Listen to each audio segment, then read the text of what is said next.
So on Monday I'm going to find out if I've got a GP and whatever the NHS restricted scheme is, and whether it was Cordwell Medical Centre in Bedford, at Bedford West Wing Hospital, or Goldington Avenue / Union Street Clinic Avenue partnership to Goldington, or whether it was them that put me on a NHS restricted scheme, although neither the emails or the letters from February and March from Goldington Avenue Surgery Practice Manager at any point say that I would be put on any form of safe treatment scheme or restricted scheme within the NHS. It just says you should have registered with a new GP by the 10th of March 2023. This was after I sent an email on the 13th of March 2023 saying I'm going to put my complaint more forward and I need some of my data. They said you'd already been discharged. I had 2 letters that I'd already sent them in February way before the 10th of March by email and text message saying I could not physically or mentally cope with reading or opening any of those letters, and I did 11.5 minutes on it, and they have bollocks to Brexit stickers over it so you don't see my address. I can tell what a Goldington Avenue envelope looks like, and I was bang on, it was those envelopes. So one's dated the 10th of February 2023, another one was dated the 17th of February 2023, the day that I tried to commit suicide with my deepest cut in 21 years. They had discharged me because I had dared to say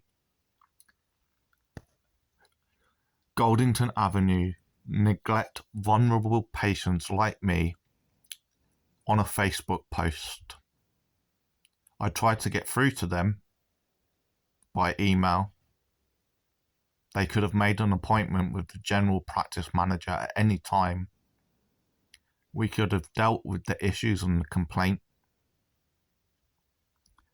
And even then, if it was best for me to leave, I could have left.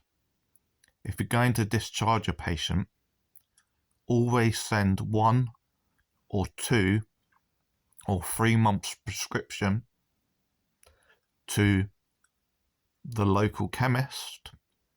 Tell the chemist they can only give out the medication each month, because as of March and April, I've been off several drugs.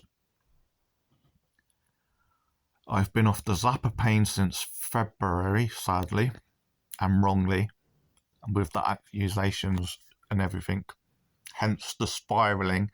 And I told them I was spiralling. I was getting lack of sleep, more bloody chronic pain, and it was like going backwards. So they had been warned by email, and they could have contacted me anytime for a face-to-face with the general practice manager. And even if we had to leave, or even if they wanted to go down the path that they felt I was a drug addict, I stockpile Zappapain, which I do not. I do not stockpile Zappapain, Tylex or Cocodamol, because it's my main bloody painkiller since 2010 at that dose of 6 to 10 a day. And on other days it can be between 4 and 6 a day. And 224 divided by 30 on the average month is 7.7 something tablets a day. So not only had I been on that dose for 13 years, I'd also been on Zappapain since roughly the 13th or the 14th of October 2002. And then as of 2010, we went from 100 a day between 2002 to 2010. That was when I'd roughly seen the pain specialist in 2009, and we went to 224 a day. Not a day, sorry. We went from 224 a month as of 2010 to January 2023. That was 13 years. And in my 2007, 2010 and 2017 attempts of suicide, well, either the pain was too much or I was going through too much emotional roller coaster from the mental side of it, I overdosed on cocodamol because I could not access the razor blades.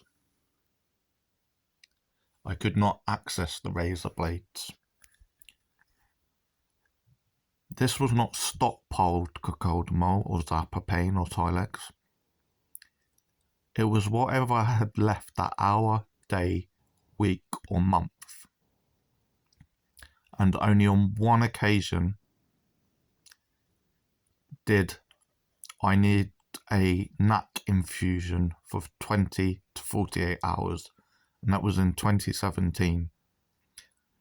I don't want a slow, painful kidney, liver overdose death. And if I'd survive an overdose, I don't want it to be used as an excuse to take me off my painkillers, which will then speed the suicide. So this is my quick method normally. And to hide behind 3 attempts in context of overdoses and how I couldn't access a razor blade or find a bridge or find a speed in traffic. Basically, your doctor at Goldington Avenue on the 4th of January 2023 made wrong assumptions and accusations that I was a drug addict, did not want to understand complex regional pain syndrome type 1, did not want to understand mid-carpal instability, did not want to understand wrist arthritis, did not want to understand the shoulder wasting restrictions, clicking and popping on my left side. Did not want to know my 20 to 21 year medical history. Had never met me. Did not want to send me to MSK Circle for my first ever pain management drug review, instead of taking me off the drug. And although she sent me to MSK Circle for a re-referral to Addenbrooke's, she refused to send me for a pain management drug review request, as she did, and as did Goldington, when I sent text messages and emails. And they should be very familiar that MSK Circle block as much as they can.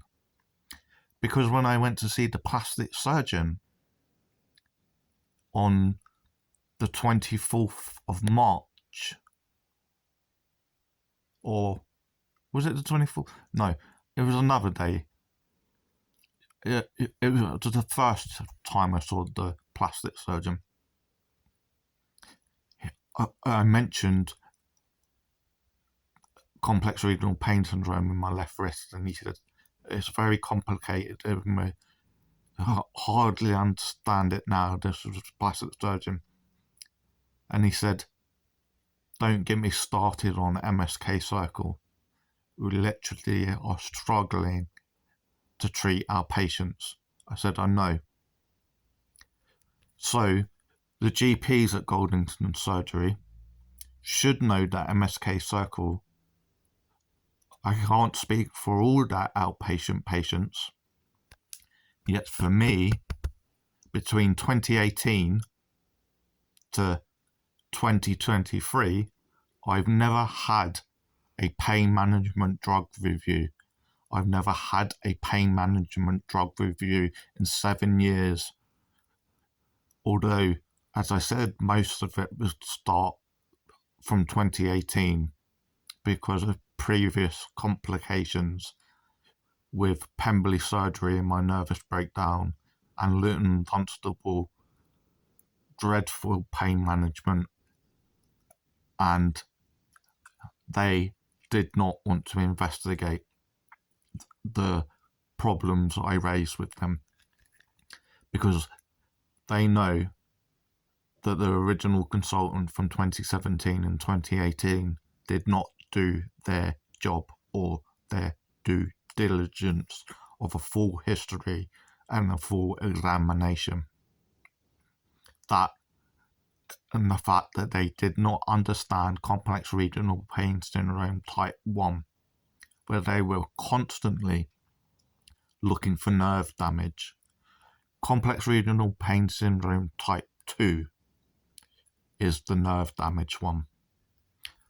So I would have been under MSK Circle local Bedford NHS hospital care as of 2018, and I've never been given a yearly drug review.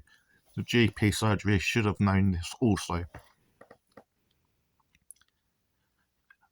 Maybe after the complaint face-to-face, if we'd had one, and maybe they would have stuck their heels in and still not put me back on my Zappa pain, which would have been wrong and immoral anyway, yet at least the complaint would have been looked into. They decided to discharge me and wash their hands of me because I pre-warned them that messing with my pain patch for morphine day and night stressful 7-day-a-week ordering, which means you have to order it roughly every 4 days. And not only have you got to go and sign for it 4 times a month, it puts extra costs on the NHS. Whereas 4 pain patches collected with the rest of my medication every month requires 3 signatures, 1 set of prescriptions, 1 set of paperwork. Putting pain patches to day and night morphine requires much more paperwork, much more costs. I don't have the mental capacity to order it every 7 days. I can just about remember to order it every month. So they already knew as of 4th of January 2023 that I was going to spiral. And there was no mention at all in that consultation of January that she would also take away my Zappa pain, which I'd been on for 13 years, taking 6 to 10 a day, with the approval of all GPs I've been under, the approval of all pain specialists I've been under, for both in London and Bedford. They then sent me a text message in February saying, we are going to give you day and night morphine and take away your Zappa pain. And then it was, no, we're going to put you back on the pain patch. They are dreadful now, Golden.